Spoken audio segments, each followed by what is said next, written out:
ఒక 2 రోజుల క్రితం అనుకుంటా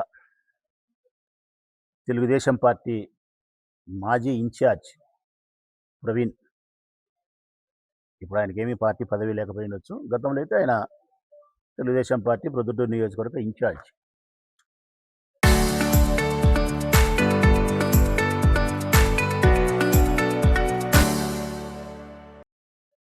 ఎస్ఎస్ మాల్కు సంబంధించి పాత్రికేయుల సమావేశాన్ని నిర్వహించి, ఎస్ఎస్ మాల్ అంటే ప్రజలారా వివేకానంద హోల్సేల్ క్లాత్ మార్చెంట్ ఎదురుగా ఉండేది కొరపాడు రోడ్డు.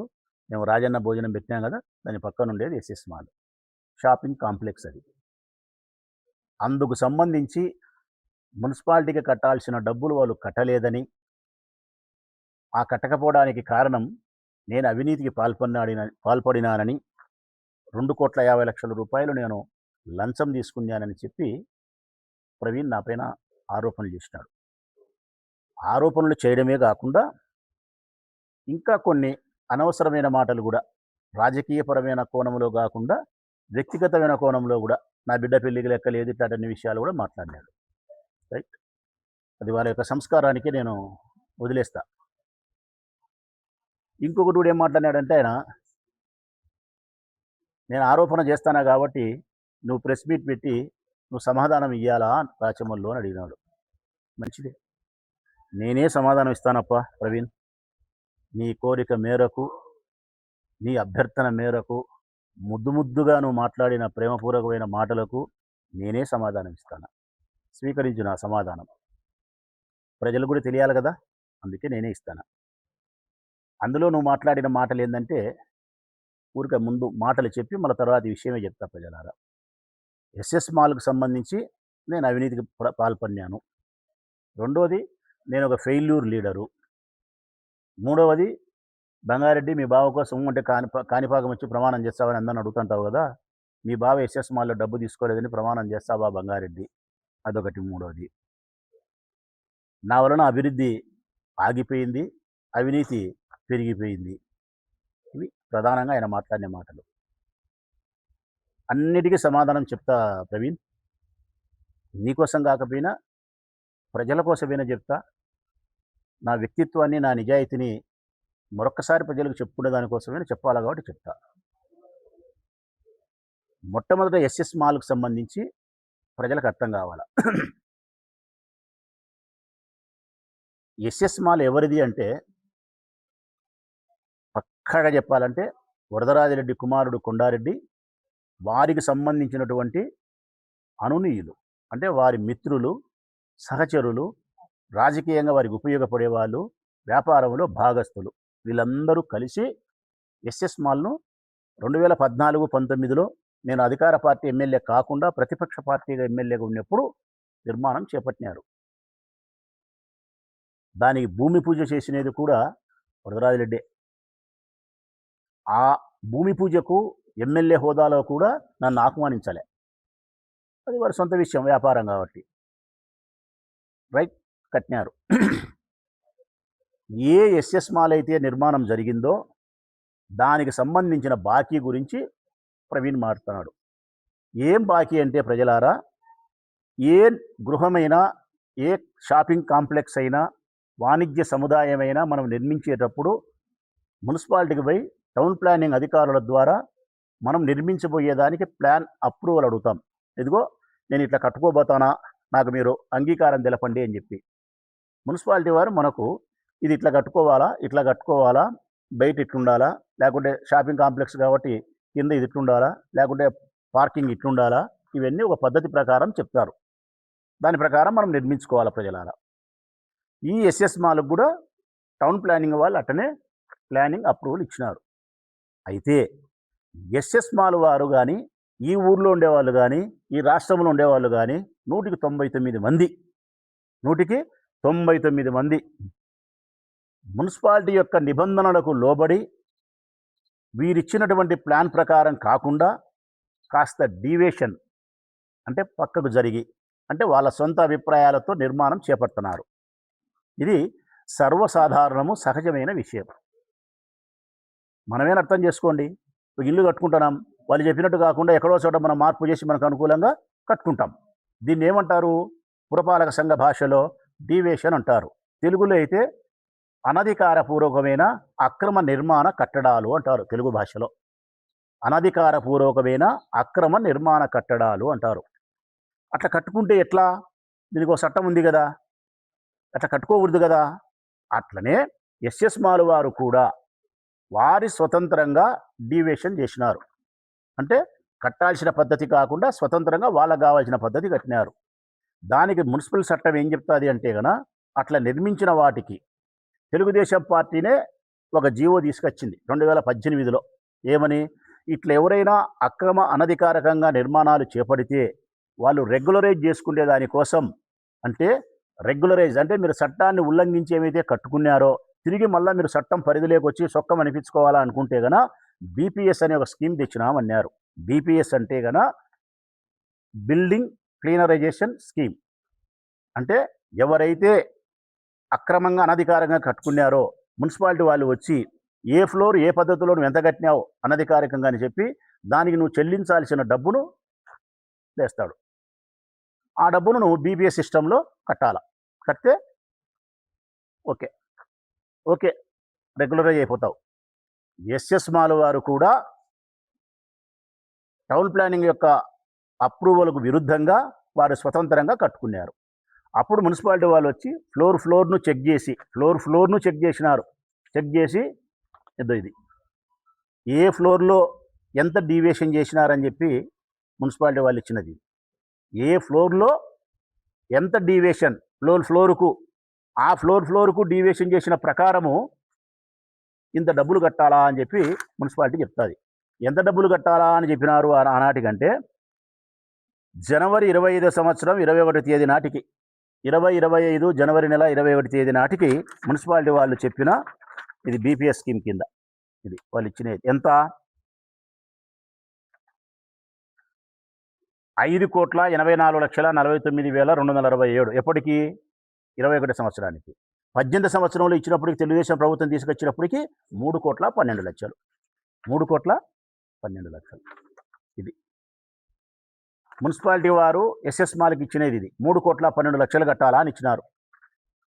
ఎందుకు? నువ్వు టౌన్ ప్లానింగ్ యొక్క ప్లానింగ్కు విరుద్ధంగా కట్టినావు కాబట్టి రైట్.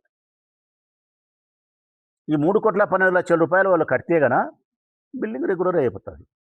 ఇక్కడ ప్రజలు తెలుసుకోవాల్సినది ఇంకో సత్యం ఉంది. ఏ ఎస్ఎస్ మాల్ అయినా ఏ వాణిజ్య సముదాయమైనా ఏదైనా సరే నువ్వు కట్టేటప్పుడు ఆ స్థలములో నిర్మించబడినటువంటి ఎన్ని అంతస్తుల భవనమైనా మొత్తం ఆ ప్రాపర్టీ అంతా 10% ఆస్తి మున్సిపాలిటీ పేరుతో మార్టిగేజ్ కాబడుతుంది. ఇది ఇంపార్టెంట్ ప్రజలారా. ఎస్ఎస్ మాల్ యొక్క ఆస్తి ఎన్ని ఫ్లోర్లు ఉన్నాయో అన్ని ఫ్లోర్లకు సంబంధించి స్థలం దేకీలు మొత్తం బిల్డింగ్ కన్స్ట్రక్షన్ వరకు 10% ఆ ఆస్తి పురపాలక సంఘం ప్రొద్దుటూరు వారి యొక్క ఆధీనంలో మార్టిగేజ్ చేయబడి ఉంటుంది. కారణం, నువ్వు ఏ రోజైతే వాళ్ళకు చెల్లించాల్సిన డబ్బు కానీ వాళ్ళకు చెల్లించాల్సిన అనధికార అక్రమ నిర్మాణానికి బీపీఎస్ పద్ధతిలో చెల్లించాల్సిన డబ్బు కానీ ఇవన్నీ నువ్వు చెల్లిస్తావో చెల్లించినప్పుడు నీకు ఓసీ ఇస్తారు. ఓసీ అంటే ఆక్యుపెన్సీ సర్టిఫికేట్.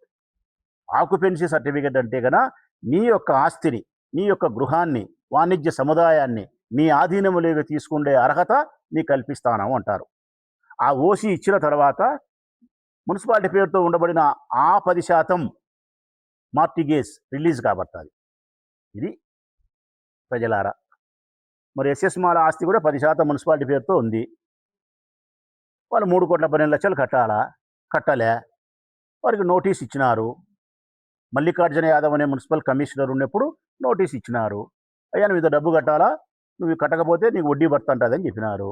ఆ 3,12,00,000 ఇప్పటికి అది 21 సంవత్సరానికి 5 కోట్ల చిల్లర అయింది. ఇప్పటికి అది 9 కోట్ల 8 కోట్లు అయి ఉంటుంది.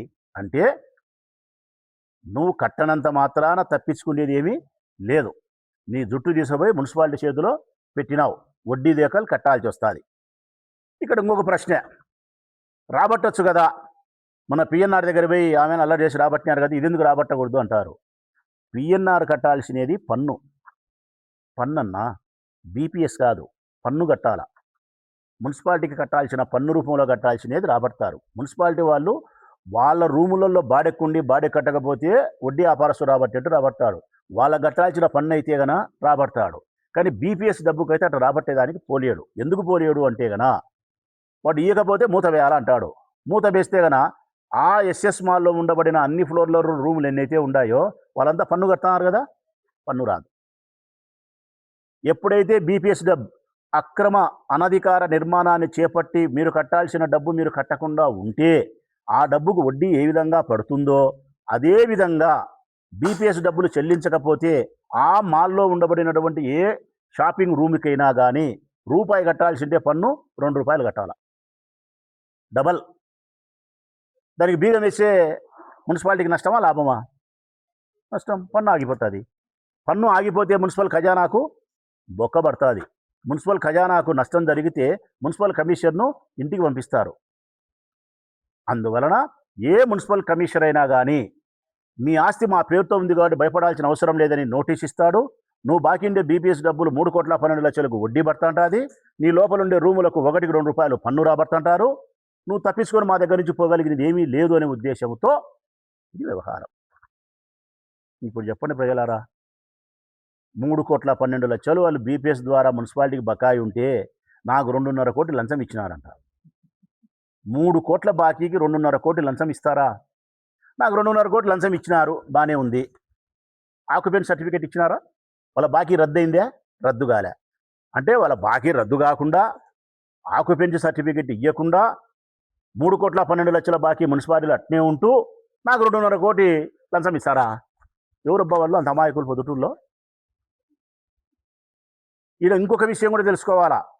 ఈ ఎస్ఎస్ మాల్కు సంబంధించి ఒక్కరికి కాదు నోటీస్ ఇవ్వాల్సింది మున్సిపల్ కమిషనరు. ఓనర్ ఒకడు కాదు, ఇంతమంది